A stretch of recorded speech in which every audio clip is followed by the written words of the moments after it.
You're good for video. Good. Awesome. All righty.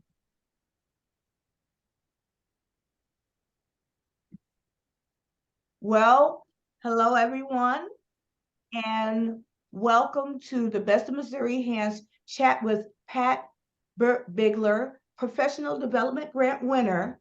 I'm Allison Norfleet Bringer, and helping out today is Kim Carr. A little housekeeping. In our workshop today, we would like everyone to please stay muted. If you have any questions or issues, please use the chat feature. You'll find a chat button at the bottom of your taskbar on your screen.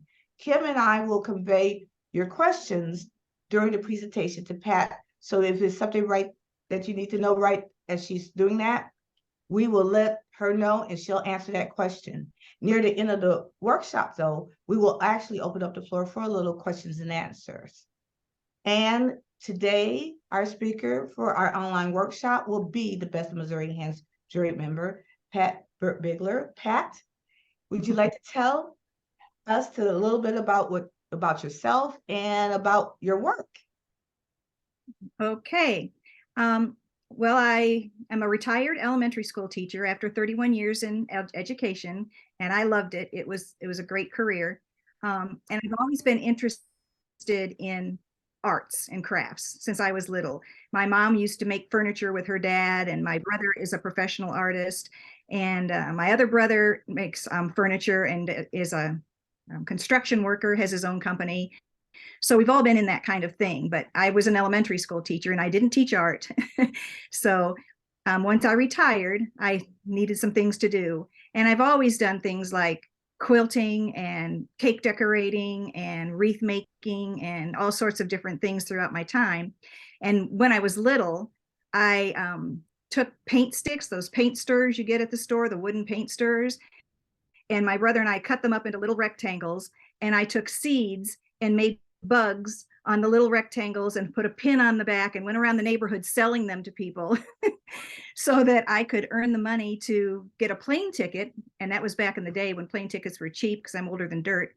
And I could get my plane ticket to fly to New England. All my relatives lived out east so that I could visit.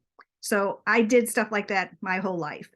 And so then I got into what I said, I did cake decorating, and then I got into embroidered cookies, which is taking frosting and painting it on a cookie so that it looks like embroidery.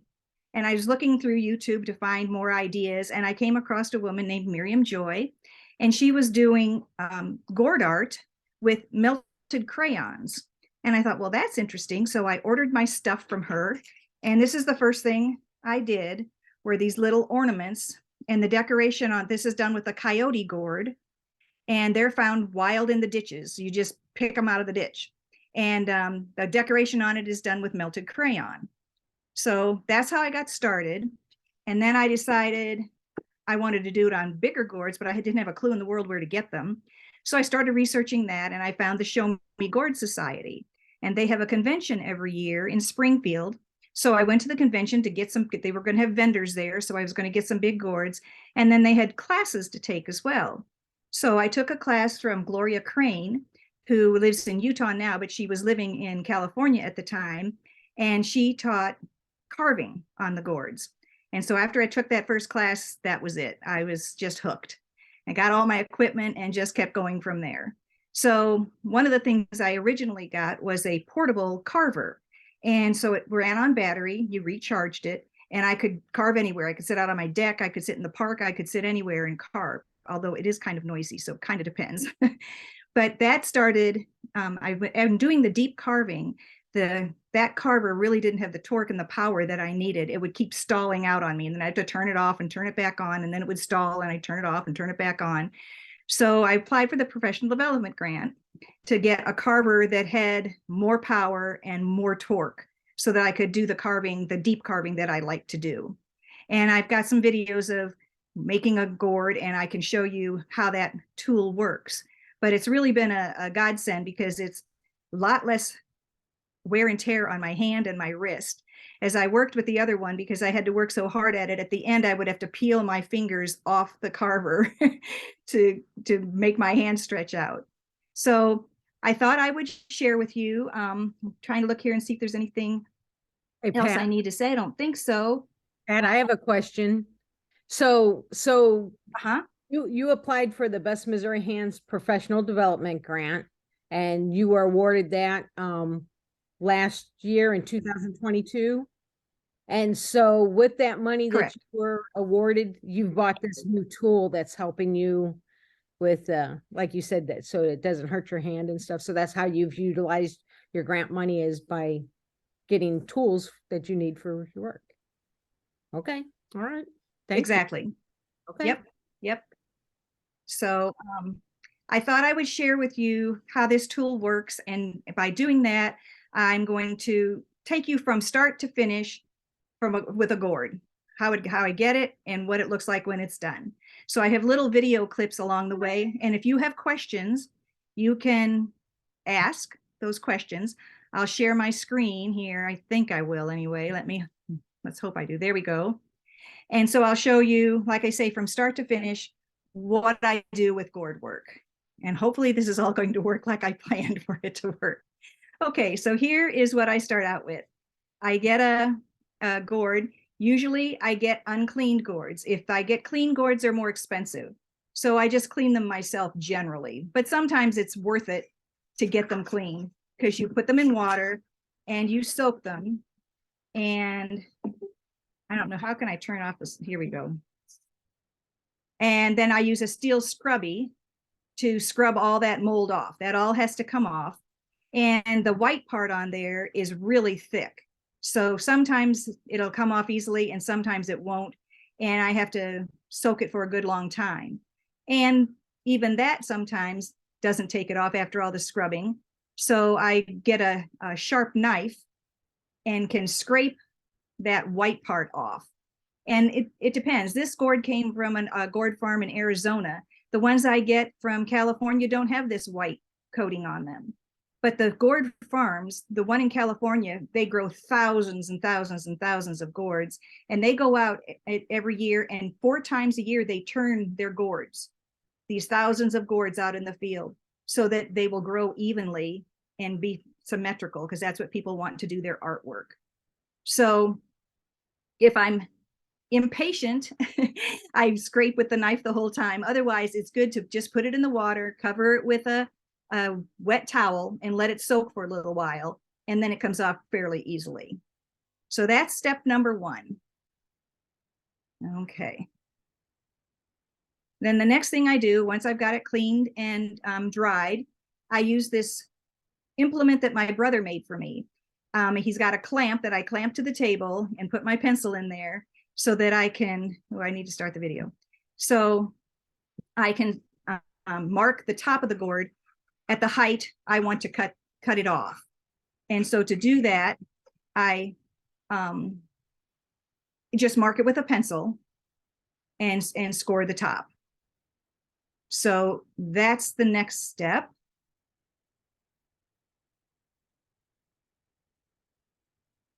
And I can move that pencil up and down the rod to get it where I want it to be. Okay. And then the next thing is opening it. And I do that with a mini jigsaw. So first I put a little slice in it with my X-Acto knife, and then work my mini jigsaw blade into that slice. And the mini jigsaw has real fine blades so that I can cut the top off without losing too much gourd, because sometimes you want to keep that top and make it a lid. But if you take away too much gourd, it just falls right into the gourd. So the mini jigsaw is very helpful and very easy to control to get it exactly where I want it to be. So that's the next step.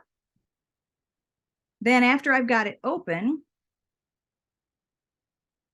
after I have it open, then I take it out to the workbench in the garage, and these are cleaner balls. You see all different sizes there. The yellow ones are coarse balls, and the black ones are finer balls for cleaning. And then I use scrapers as well.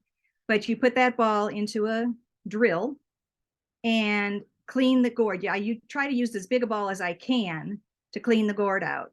Now, and this gourd was very deceiving. When I first opened it up, I thought, oh, good, a real nice thick gourd to do some real deep carving. But as I cleaned it, it got thinner and thinner, And the stuff on the inside has to come out. Everything that's extra soft, I say soft, it's like papery stuff and pulp, but it's all dry. So that all has to come out, because if you don't get it all out now, it's going to come out later. So you clean them really well with scrapers and cleaner balls and that sort of thing. And then once I get it all cleaned out, then I can start working on it. And during this process, I definitely wear a respirator, because the gourd dust, they call it gourd flu. If you breathe in too much of that, you can make yourself sick. So I always wear a good respirator when I do this. But you can sort of see it's starting to get thinner as we go. And by the time I got finished cleaning out what needed to come out, then it was pretty thin, not too thin, but thinner than I thought it was going to be. So that was the next step. And I would keep going. This takes quite some time. You just keep going till you don't dump anything else out. And then what I couldn't get out, or it gets stuck to the sides of the wall. There's like a white papery stuff inside there that sometimes is really adhered. And so I use a scraper to then go through and kind of scrape off all the edges and so forth to get the rest of it out. So that's the next step. Okay. And then I always clean the top of the gourd as well, because you can use those. I never throw any part of the gourd away. You can use them for other things, or I can use them for lids and so forth, or use them just for scrap to test different techniques on them. So some of the things, for instance, this is a bunch of gourd tops that came off, and let me get it organized here so that I could make a gourd tree that'll get painted in a stem and done kind of like I don't know if it's going to be a Christmas tree yet or not, or just a regular tree, but that's done with the leftover gourd tops. And then other things I do with them is make pencil holders. This one holds my glasses in my workshop. So Hey, pencil holders, or Hey, Pat. yes, You might want to unshare your screen just for a Yep. minute so we can see what you're showing us, because you're really small. Okay. Yeah, now, Now are we good? yeah. Now show us your tree again. And so this is one of okay, and this is the top of a gourd. So I just turned it over to make a pencil holder, or it holds my glasses. And these are tops. Well, these are not put together yet, but these are tops of gourds that I'll put together to make a tree. So you save everything and use it for something. And another thing I use them for is when I make a ginger jar. This gourd started out like this. And so then I cut the top off and turned it over and cleaned it out. And this is the top from a different gourd that I used to make the top of this ginger jar. Okay, so like I say, you save the tops, you save every piece of it, because it's always going to be used for something. Some of the pieces that I save, I use for jewelry, for making necklaces or bracelets or things like that as well. Can I ask you another question? Okay. Can I ask you another question? Yep. The ginger jar that you just showed us. So you said you cut off the top of it and then you flipped it over. So did you put in some kind of a false bottom, or is it completely hollow all the way through? So it's, I cleaned it all out just like I showed you in the video. And then I put a piece of wood on the bottom and then sanded it so that it would be even with the gourd to make the bottom of it. And this one, you might see how shiny it is, how the light reflects on it.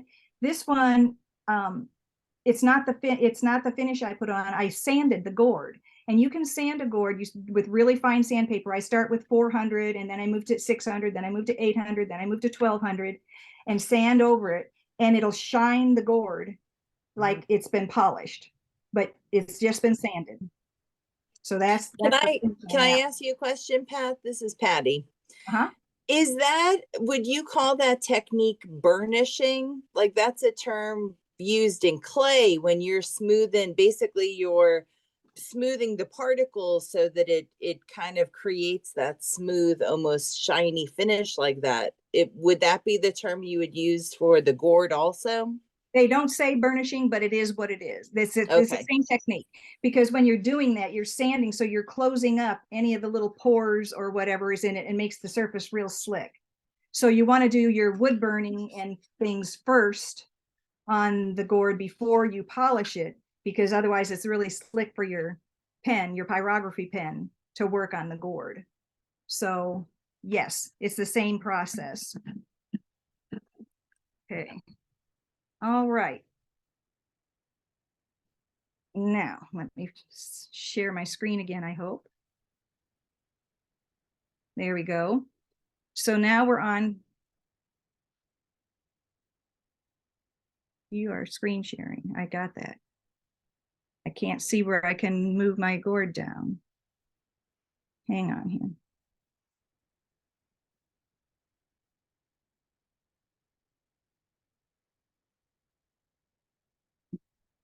Oh, there it is. Okay.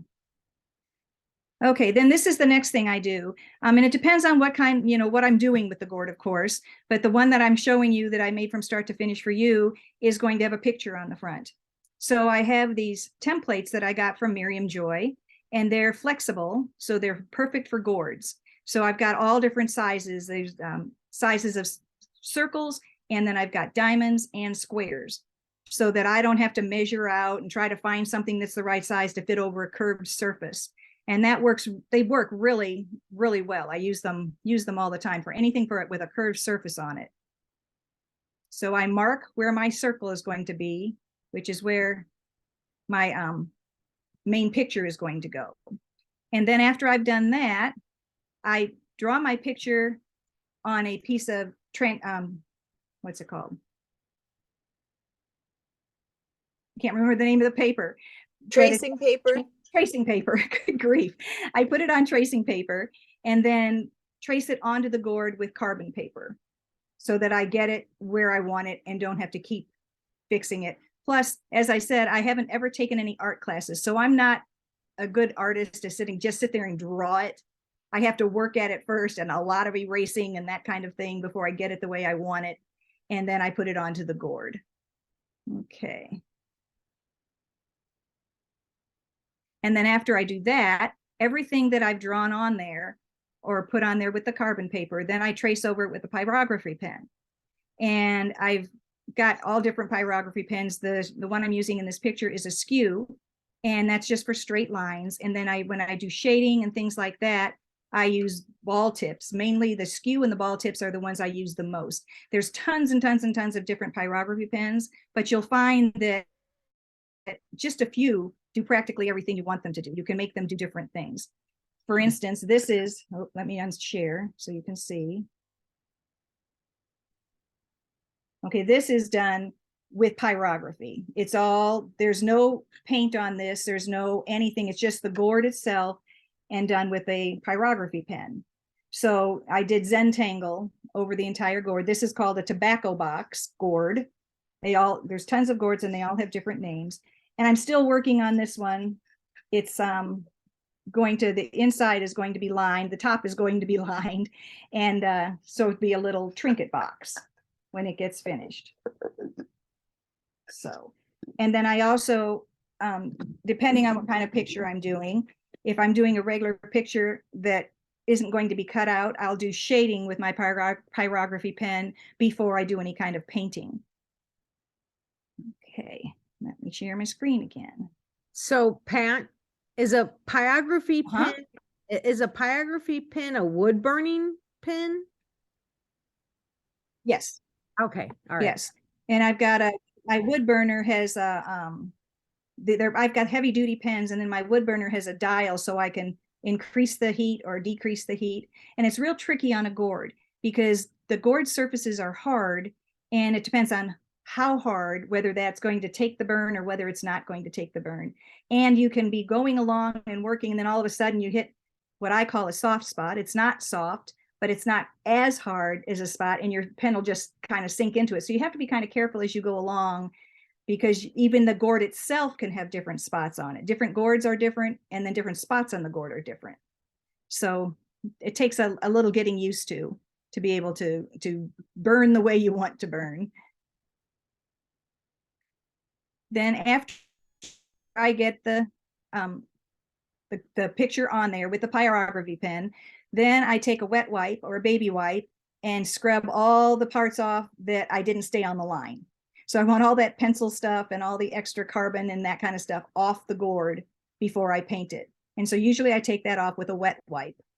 That's all it takes. And the next thing I'm doing here, after I get it all cleaned off, then I take, it's called Formula 49 that I get, but it's a gourd conditioner. So I rub over the whole gourd with a gourd conditioner because that will help take the paint more evenly than if I don't use the gourd conditioner. And it kind of depends on the gourd. If you've got a really dry gourd, then you want to use a gourd conditioner to kind of prepare the gourd for the paint is what you're doing. So, because you don't want the paint to sink right in. And then once I get it cleaned off with that, I use my heat gun and dry that conditioner.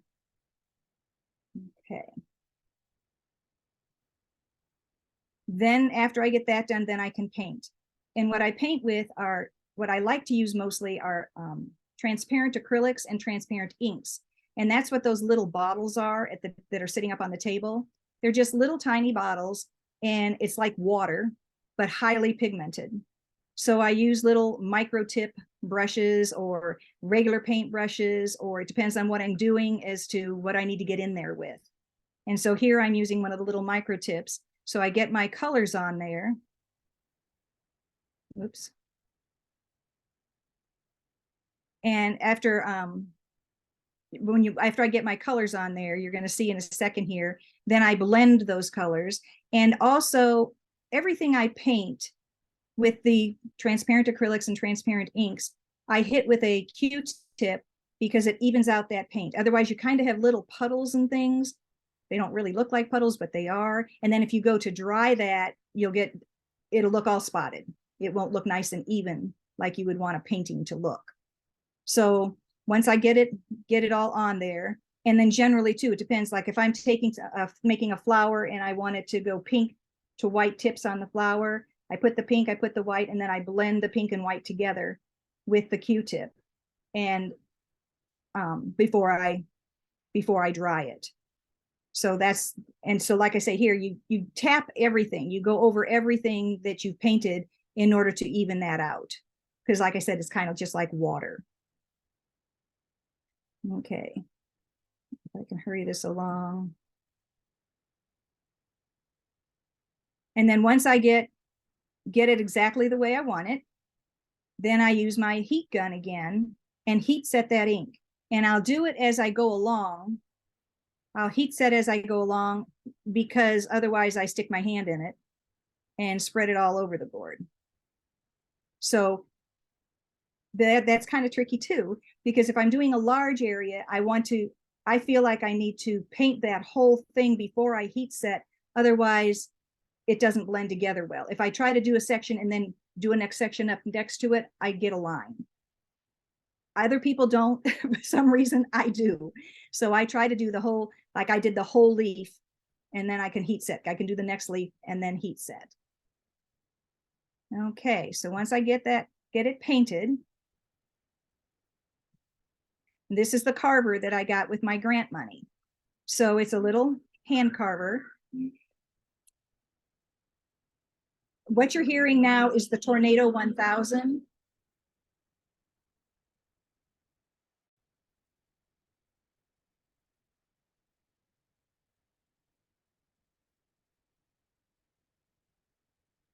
I'll turn the sound off, but that's the Tornado 1000, and that's what I use because if I'm carving in the house and it collects the dust from the gourd, it just sucks it.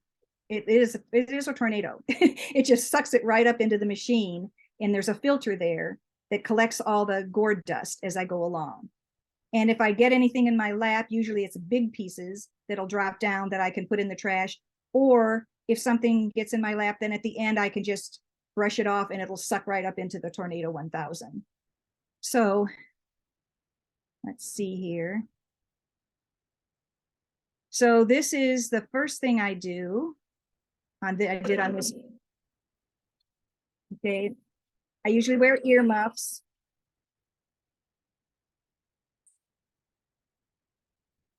And so this is called skinning the gourd. So I take the outer surface off of the gourd, any place that I want to do any kind of detail carving. And depending on what I'm doing, depends on how it needs to end up. Sometimes when I take that skin off, I have to sand it to get it just as smooth as can be. So I have a smooth surface to do the work on. Other times it depends on what I'm doing with it. If I'm stippling, I don't have to sand it because it doesn't matter. And I'll show you that in a minute. But you can see how the dust is collecting on the gourd, but then I just have to brush it and it sucks it up into the Tornado 1000. So depending, like I say, on what I'm doing, if I'm doing something like this, oh, let me not share my, let me unshare my screen. Okay, if I'm doing something like this, nautilus, this whole thing is skinned. So once it's skinned, I don't want all the little ridges in it from my carver. So then I have to use sandpaper and sand. I had a gourd artist tell me one time, she knows she's finished sanding when her fingertips are bleeding. So you do a lot of sanding to get it nice and smooth. But then the deep carving, then I can go through and do the deeper carving. So if I want a smooth surface, I have to do a lot of sanding. Okay. Let me just say, Pat, Okay. that's amazing what you're doing. That's it's very impressive.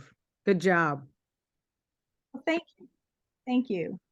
I'm having trouble. Oh, here we go. I was going to say I'm having trouble because my button at the top is too high. Okay, so here's the next step. So, whoops. This I didn't have to. Uh-oh, hang on. Where'd it go?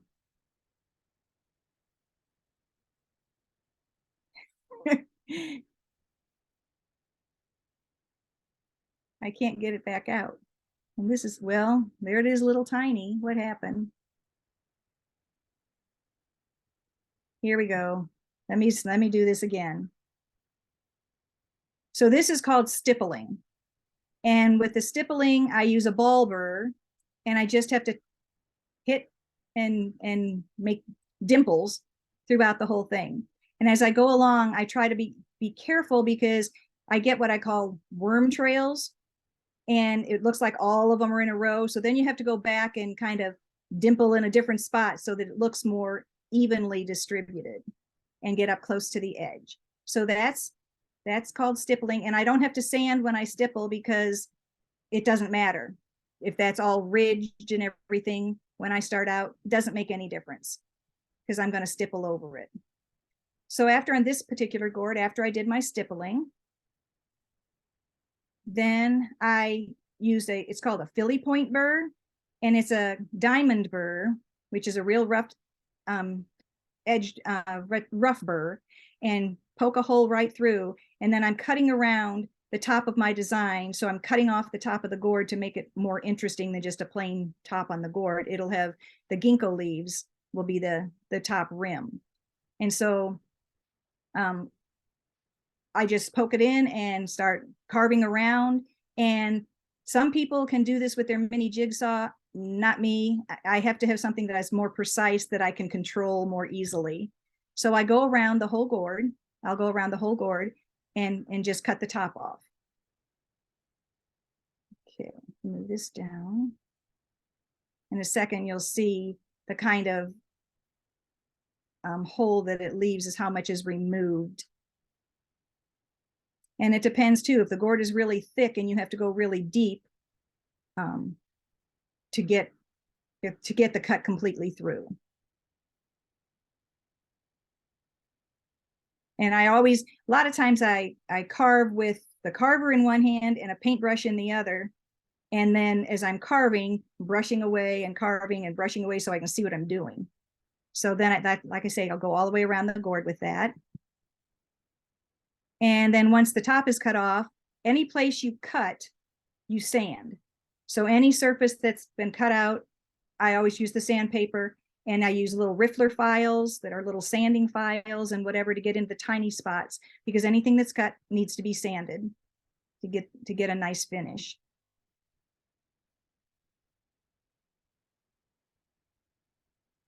And after I sand, then I can stain the outside. So I use a cosmetic sponge generally, and I use that same little bottle of Gourd ink or transparent acrylic and tap it onto the gourd. You can put it on with all different things. Some people paint it on, some people use cosmetic cotton rounds. And the cotton rounds are good depending, it all depends on what you want to do. I like using the sponge because it gives a real intense color. If I use the cotton rounds and smooth it on, it doesn't stay as intense. This tapping makes a nice intense color, which is what I prefer. Okay, so then I'll do the whole background of the gourd. I try to do that as close to the end as I can because it's sitting in my lap. And as I'm turning the gourd and doing other things in my lap and rubbing on that surface before it's sealed, I can dull that finish. So I try to do the big background as close to the end as I can. And then it's time to cut out. Whoops. It's time to cut out around the design inside the circle. So I did a chickadee on this branch, this ginkgo branch, and painted it with the same kind of paints. And then I go around it with the same Philly point burr. I start by cutting out all the little parts first to keep it as strong as I can as I go, so that I don't lean on it and break something off. However, it always looks like it's so very delicate, and it's not nearly as delicate as it appears. So, but you don't want to take any chances. And I have, at one time, I was going along and doing just fine, and all of a sudden the piece just popped off. And I was like, oh, great. And, you know, all this work, and I'm almost at the end of it, and the piece popped off. But there's always a way to repair it. I've never lost a gourd. So I can use what's called quick wood. And quick wood is used in construction and so forth to repair wood. So sometimes I make a quick wood part. If it was a little tiny leaf that popped off, I'll just make a little quick wood leaf and stick it on there. And when it adheres, it's just like cement. And sometimes I'll put it on the back of something that I think is weak to give it an extra strong hold. So quick wood's my friend. I've never lost a gourd. So, okay, so then I go around it with that. I forgot to show you pieces along the way, but I can do that later. Okay, I can't get my screen down.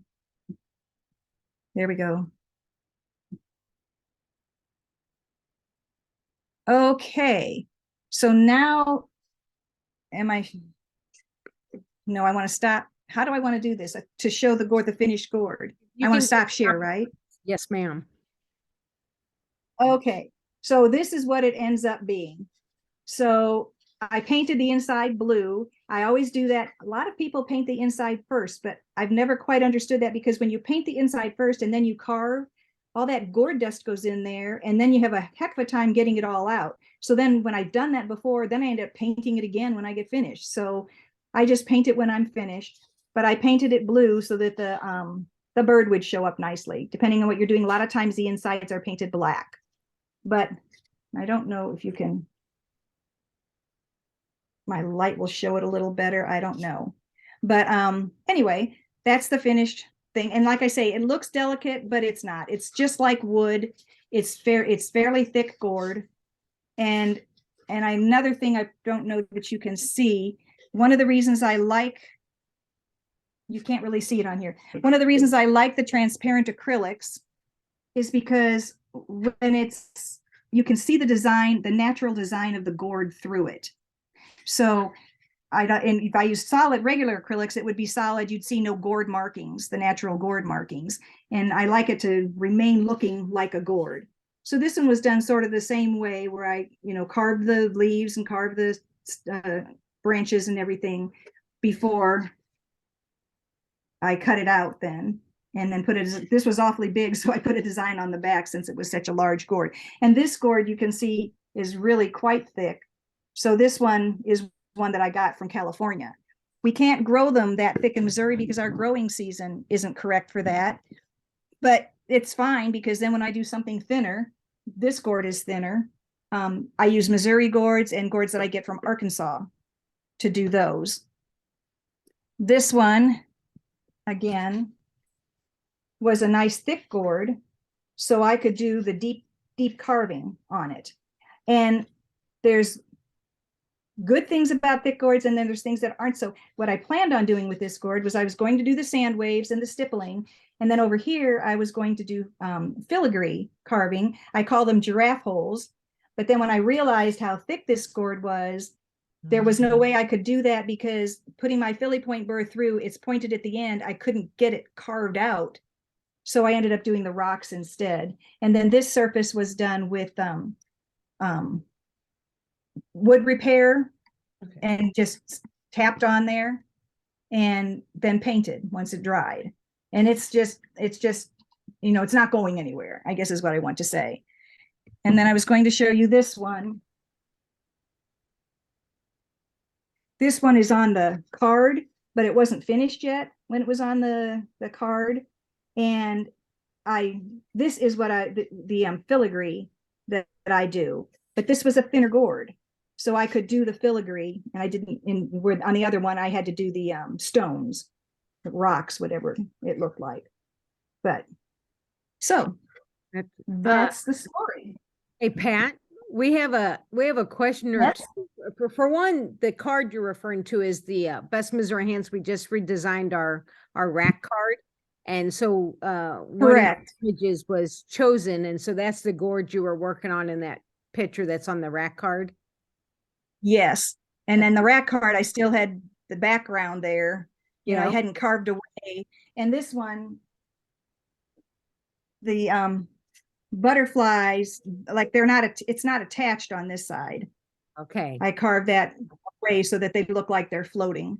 They do. Through there. Very neat. But Allison, I think it was Allison asked, is the spinning motion like a flex shaft for a jeweler? Allison might have. It is. Okay. It is. I mean, when I first was going to do this, I brought a Dremel with me, and I had a flex shaft on my Dremel so that it was more convenient to use. And then at the Gourd Festival, of course, there were vendors there, and there was a man selling carvers. And so he's like, oh, you don't want to use that. Here, you can borrow this for the time you're here. So, of course, I bought it. So he was a very good salesman because it was very light, but that was the portable one that I used to use. And I still do use the portable one, you know, depending on where I am or what I need it for. But generally, I use my new carver that I got with the grant money. I was going to show this one too, some different things to do with gourds. This is a tobacco gourd. And I did the same idea. I skinned the background. Well, I painted my flowers on there, skinned the background and stippled it. And I cut it open with my mini jigsaw so that I didn't lose too much gourd, so that I could open it and make a jewelry box out of it. And this is a music box. It plays You Are My Sunshine. Mm-hmm. So lots of things to do with gourds. Definitely. Patty. And can you explain the knob on the top of that one? Like what, because I noticed even with the other one you held up, like there was wire. What are you using to make those knobs on some of those? This one is just a wooden bead, and I stippled it. I stippled the wooden bead and then painted it with regular acrylics. And it's just glued on with E6000. This one, this is a button from my grandma's button box. I often use buttons from her button box to do different things, make the center of flowers. Are always very fancy buttons that she has. And this one, the top of my gourd wasn't real level, and I didn't know if I wanted to level it because I was going to lose so much of the gourd. So I didn't. I glued it on with E6000, but then I ended up drilling 2 holes and using waxed thread to pull through and tie it on there too, just to make sure it wasn't going to go anywhere. And then I'll line it over all of that so that won't show. But yeah, like I say, I often use beads from her button box to make the center of flowers and things like that. I had some earrings that just costume jewelry earrings that were little roses, and I painted them to match what I was painting on the gourd, and then used that for the knob on the top of a ginger jar that I made. So if I can find really cool pieces like that, they're kind of fun. Actually, I was gonna say I have a couple of questions because now I'm all really excited. I'm like, oh, this is really cool.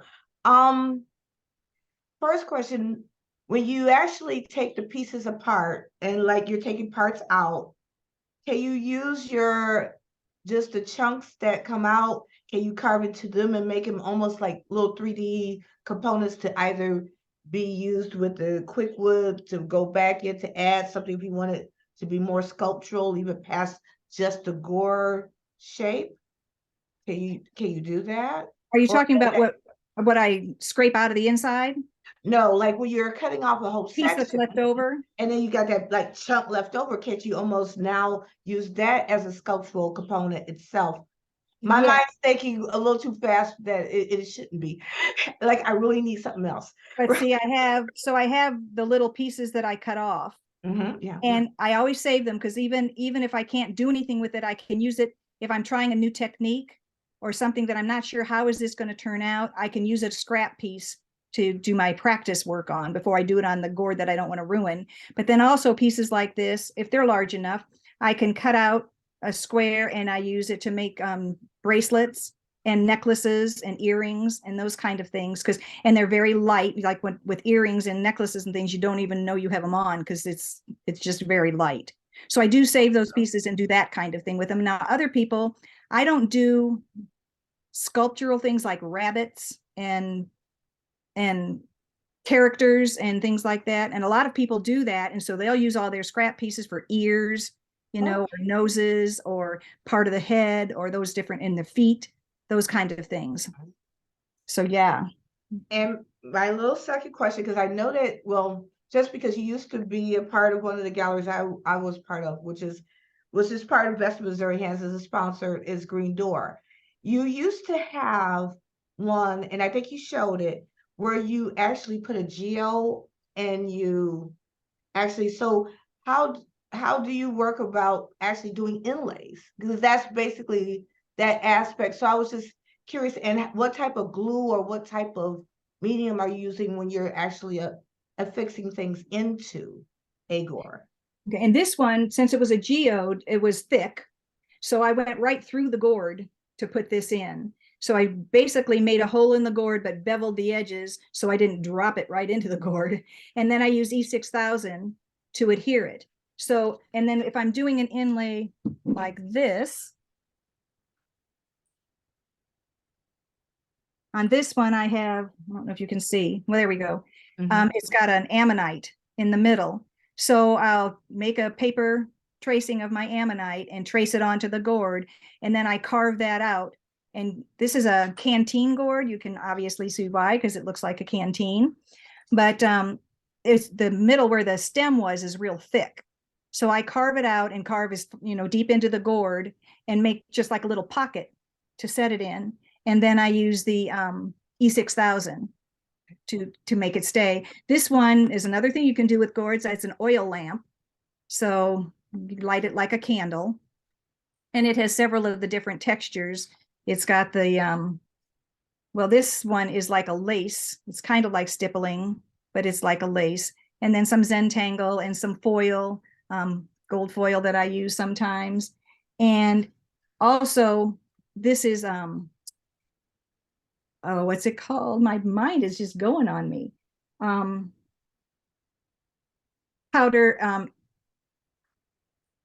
embossing powder, but people use like when they do scrapbooking and those kind of things. And so that's embossing powder on that. And that's what I also did on the one that I showed you. A lot of times around the circle, I use an embossing powder just to give it a little shine and a little glitz and whatever. And it usually sets it off a little nicer than just having the flat black paint. And what kind of foot did you add to the canteen? Can you go back to that canteen one? What kind of base did you put on that? And it depends on what I'm doing, and it depends on the gourd. Like if the gourd is a real nice, thick, heavy gourd, I don't put a base on it. I just, make the bottom level. I have a band sander, and I can put it on there and sand the bottom flat so that it'll stand up on its own. This was a really light gourd, so I adhered it just to a medallion that I got like at Michael's or Hobby Lobby or wherever, just a wooden medallion. So it has a nice base. Others I've taken and filled with little rocks, those little black decorative rocks, and fill it up so that it's nice and heavy in the bottom. And then it didn't need a base because it was heavy enough to stay sturdy on its own. So it just depends on the gourd and what it's going to do for you. Carol asked, I know this will be a hard one. Like, how long does it take you to do a gourd? Which I guess it's going to vary on the size of the gourd and stuff like that, but looks like a lot of time goes into each of them. It does a lot of time. Even just doing the little clips that I did for the video, I cut those way down. I thought, well, I'm just going to do one section, and it ended up being 5 minutes. And I thought, like, they can't sit and watch us for 5 minutes. So I cut it down as far as I could go to still see what I was doing. But then, of course, after each of those little clips, then I spent probably an hour, couple hours finishing up what I had started. So it depends on the gourd. I can work on a gourd. Some gourds I've worked on for 2 weeks before I get it finished. And depending on the design, I can maybe do one in 3 days. And generally I work several hours at a time, because once I get going, I don't stop. It's just kind of addictive, and it kind of just takes me away from all the things that are on my mind, so I can zone out and carve. One like this.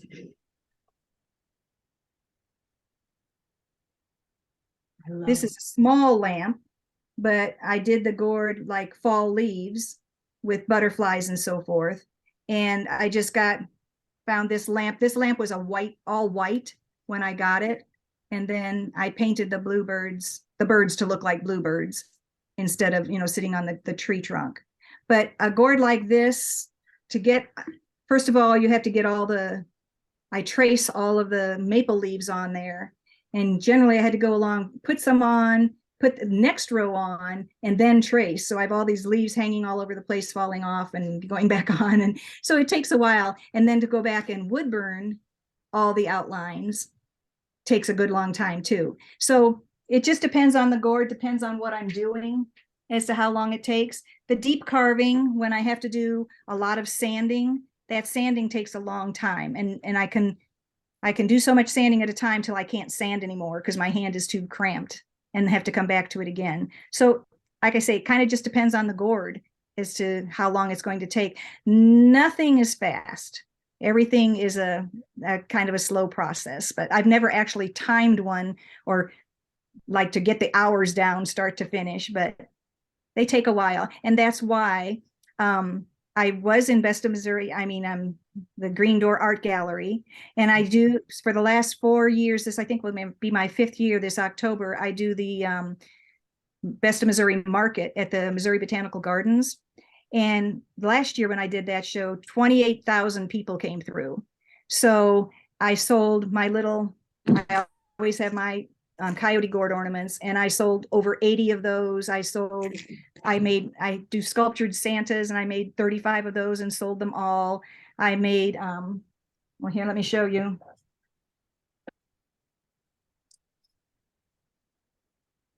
I made these little gnomes. Now these are pretty quick. They're made out of a banana gourd, and I made 40 of those and sold all of those. So I sold a lot of stuff. So the year before that, I had a good show. And then I had already signed up for another art show a month later. And that was a mistake, because then I was in a panic, because it takes a long time to make a gourd, and I couldn't get enough made to feel like I had enough for a show type thing. So I was working like crazy, and I thought, okay, this is not fun. This is not my idea of what I want to be doing. So I decided, and then I got invited to be a resident artist at Green Door. But every time I sold a piece, I was kind of like, that's another piece I got to get made before October. Mm-hmm. It was kind of like, okay, this is weird. You're worried about selling pieces. That's not what I should be doing. So anyway, I've decided my plan is now is as long as I get accepted into the Best of Missouri Hands, I'll do that each year until they tell me they don't want me anymore. And then I'd also like to try to apply to a spring show, and try to apply to Queenie or Artist Boutique or something like that. That's just a smaller show in the spring. I think I could handle a spring and a fall, but that's about all I can handle. So. Hey, Pat, Lois wanted Well, to know, Pat, oh, sorry. Lois wanted to know, did you use the E6000 to adhere the gold foil onto your gourd? No, no, the gold foil and the embossing powders and the pigment powders that I use it's a heat set glue, and it's palette, and it comes in a little bottle just like the inks do, and you paint it on. And depending on what you're doing, if I'm doing the embossing powders or gold foil, you heat set that. Well, no, if I'm doing the pigment powders or the gold foil, you heat set it and then put the foil on, and it just sticks. And then you just have to rub the extra off, and because it's there. But if I'm doing the embossing powders, I paint that glue on, and then I'd go ahead and put the embossing powder on top of it before it's heat set, and then heat set it, and it'll bubble up and stay. So yeah, heat set glue. Quick question on, once you have everything all set, because that's what you're speaking of, all of the different mediums, which this is totally exciting. But what do you use as your complete, after everything is finished, coating it to be as a protective coating? And then I also had a question about your video. Okay. And that depends too. The one that I polished with the sander, on that one, I just used a wax. And I have a protecting wax that I get from a Gourd company, but I've also used just like turtle wax, okay, or floor wax, that kind of thing, and shine it. And then I can, through the life of the gourd, all you have to do is rub it with a soft cloth if you think it's not looking dull or it needs dusting or whatever. All the other gourds, I use an acrylic spray. And I always use satin. You can get gloss, satin, or matte, and I always use a satin spray. That's what I prefer instead of the gloss. And just because your videos were so much fun, I know that I know we've had other workshops where people are speaking of, how do I get out there with social media? How do I do this? How do I do that? Those would be awesome. Are you using those most likely as your like one young lady, she does the eggs, Catherine, she has TikTok. I'm just thinking somebody, or those TikTok, Instagram for your social media site, because we've talked a little bit, those little clips or those as your stories would be amazing. Just a little taste of all the fun things you do. Are you already using those? I've never done this before. When I was making these clips and when I decided, how am I going to do this workshop and what are they going to want to see? Because I can only, this is what I got with my grant money. And then it would take about 15 seconds. So I was trying to think what I could do. And Barb Byrne actually said, well, you might want to just like take some videos of what you do. And so I thought, okay. And then I decided I could do it from start to finish, can just make my clips short. I mean, it took me days to make the gourd, but I could just do the short clips of each different step. And so I've never done it before. So I don't know. What I probably need to excellent. Utilize them, please, because that will get people just like, because look at us, we're all like chomping at the bit. And I would think that would be completely internet wide, that we'll all be chomping at the bit. Just that little taste, just a thought, just a suggestion, but it was amazing. And gourd art is not, in my opinion, gourd art is not a difficult art to pursue. There's lots of free clips on the internet of pictures and things like that you can use to get your ideas from. And I use a lot of that. And then the control, if you've got a carver that's small enough, like the one I have, it's easy to control. So it's just a matter of doing it. It's not I feel like it's a kind of craft or art that anybody could do. And that's one of my goals, is to teach a class. I'd like to teach, but to teach a class, you have to have the equipment. I don't have carvers to pass out for people to use. So you kind of have to, but if you have a Dremel works. It's not as convenient as the one that I got, but it definitely works. And so I'm hoping to be able to teach a class. Actually, I was planning on teaching a class at the Missouri Gourd Festival this year, and it turned out to be the very same weekend as Art Smart. So I didn't get to try my hand at that. But next year, I'm going to sign up to see if I can do a class. And in my class that I'd like to do is one with the deep carving and the stippling. Teach some of those deep carving, the carving techniques. So hopefully I'll get to do that. There's a couple of galleries that have some wonderful classroom areas that would love to possibly look into and possibly add you onto their. The only issue with that is it makes a lot of dust. Okay. So, if you've got other people's art around, they're not going to want gourd dust everywhere. Yeah. If I could do it outside, if there was a venue that we could be outside and do it, then we'd be fine, so that kind of thing. But inside would not work. Okay. Hey, Pat, I just had a quick question, and this is kind of a personal question, but how do you come up with your prices? Like, do you go through and think about, the cost of your gourds, the time you're putting into it? Like, that's all, as a ceramic artist, that's something I'm always struggling with. How do you come up with your prices? So I'm curious how you price your gourds. The very first time I showed a gourd was at what I would consider a craft fair rather than an art fair. And I only had like 3 pieces. I was just getting started and I had 3 pieces there. And I thought, well, I'm going to bring at the time I was doing folded books where you mark the pages and you fold them. And when you get done, you look at the side of the book and it's a picture. So that's what I was selling. But I thought I'm going to stick a few of these gourds in here and see what happens.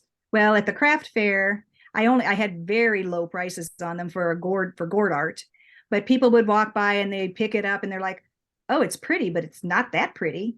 And I was like, whatever, And so I realized then, okay, I'm at the wrong venue because I couldn't price them any lower than I had. And one person did buy one and told me, if these are way cheap, I collect gourd art and these are really inexpensive for what you're selling. So then that's when I started looking into art fairs. And the first art fair, I was trying to think of prices, same idea. Now, there are renowned gourd artists that sell their gourds for, well, Jordan Straker will sell his gourds for $4,500.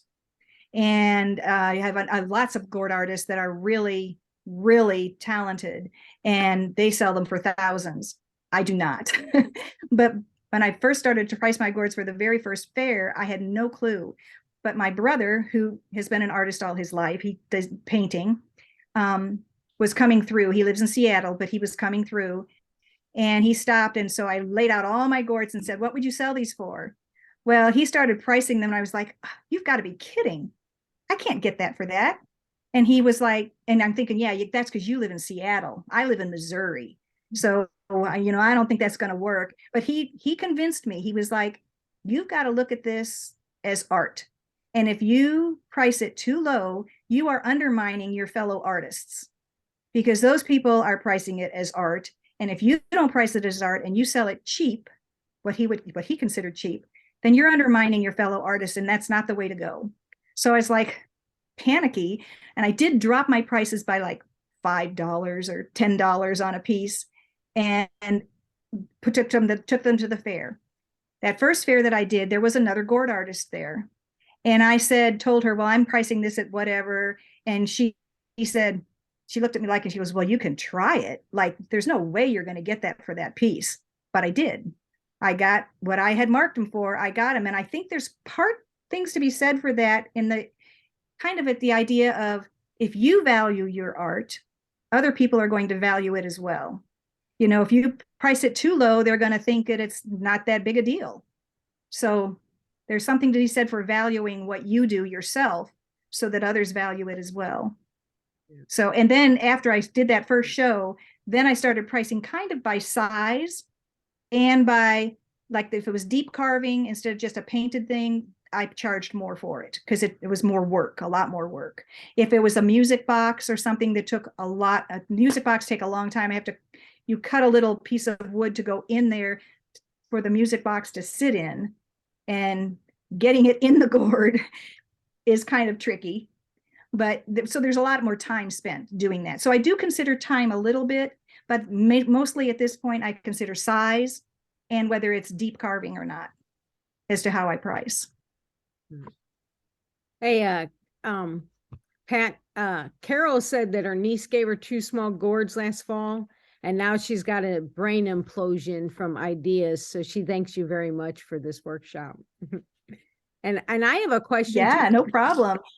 Do you sign your You can work? do little gourds. You can make ornaments with those. Pardon me? I was wondering, do you sign your work? I do. I sign, well, you can't see it, but I use my pyrography pen and put my name on my work. And I don't know, my Yeah. lighting is horrible, but you can kind of see.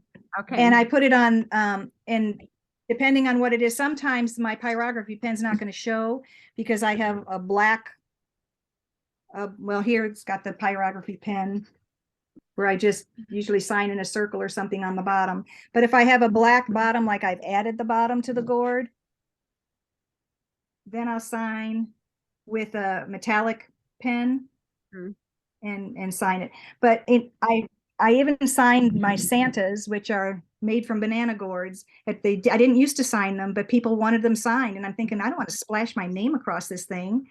But I could find that if I get right up next to the beard and use one of those fine markers, I could put my name on there and you hardly saw it. So I usually try to hide it someplace because I don't know. I don't like to splash my name across it. Yeah. But I do sign pretty much everything because people want it signed. Yeah. Yeah. Well, you're creating art. It should be signed somehow. There should be. So good for you. I will tell you what, that hour flew. I'm sorry. Go ahead. I was going to say, I do title my art as well. I didn't think I really needed to be titling it, but that people are always fascinated with that too. They want it to have a title. They want, I've had people comment, oh, I love the titles that you put on your things and that kind of, so I do title it. And my brother, like I say, who's been an artist all his life, didn't always like titling his paintings either, because he said, I want them to get what they get out of it, not what I got out of it. And if I title it, that's my impression, not theirs. And recently we went to Seattle and we went to an art park and walked around, and there were sculptures all throughout the park. And before we got to it to read the sign, he was playing the game like, okay, what would you call this? And it was kind of interesting. All of us had a different idea of what to call it. And then when we saw what they actually called it, we're like, oh yeah, I can see that too. But, so it's kind of interesting to title things, but people want titles. So. Yeah. Well, Pat, I will tell you what, this has been fantastic. Does anybody have any questions for Pat? If you do, go ahead and unmute yourself. People are saying, thank you, Pat. This has been fantastic. And I'm just gonna real quick share my screen to let everybody know Pat, bought her tool that's helped her with her work with her Best Missouri Hands grant money. And so the grant is available to anybody, a general member or a juried member can apply. It is up on the website year round. The next deadline is February 15th. And you could go ahead and get on there now and apply because the money can be used, like Pat bought tools. We've had other artists buy certain equipment. Teresa Killian bought a throwing wheel, a traveling throwing wheel, because she's a potter and likes to go and do demonstrations. Lainey Frick used her grant money to attend a big workshop that she's always been wanting to attend and stuff. So, I mean, as long as it'll help your professional growth as an artist and stuff like that. If you need books, whatever, that the money is there, and we want our artists to be able to apply and to be able to utilize it and stuff. So go on to the Best Missouri Hands website and click on that. It'll get you to the application and stuff. What did you think about the grant process, Pat? Did you have any issues with it? Was it easy enough? No, it was very simple. You just filled out the form. Yeah, you just filled out the form and told them what you were going to use it for and why you wanted to do what you were doing. It was very simple form, very simple. Good. And another thing I'd like to say is it wasn't until I got juried into the Best of Missouri Hands that I felt like I could call myself an artist. I never considered myself an artist before, but once I got juried in, I thought, oh, I guess I am an artist. And then I felt like I could label myself that, which gave me a lot of pride. So I really appreciate the organization itself has just been marvelous. Anytime I need help with anything, there's always somebody that's going to have answers for me or help me out with it. So I just can't say enough about what a wonderful organization it is. So Well, we Thanks. appreciate you, and we love our artists and our members, and it is a great organization. So I'm glad you're a part of it, and we deeply appreciate you being a part of this today and sharing your process with us and stuff. It was neat to see a gourd start to finish. That was pretty cool. You don't realize how much goes into it, and so that was really nice. Well, thank you. Good. I'm glad it worked. Absolutely. Absolutely. All right. Does anybody have any questions? Okay. Well, Pat, this will go on to YouTube, onto the Best Missouri Hands YouTube channel. So for those who missed it today, we'll be able to catch up there. And I know Carol's definitely inspired to do some gourds. She might be contacting you and see it. She might pick your brain a little bit more and stuff. So it looks like Allison's excited too and stuff. So we'll let everybody get on with their day. We appreciate you joining us. We will have another professional development workshop next month on the second Tuesday of the month at 10 a.m. And off the top of my head, I can't remember what we've got scheduled, but we'll have something fun. So hope everybody will join us then, and have a fantastic day. Thank you. Thank you.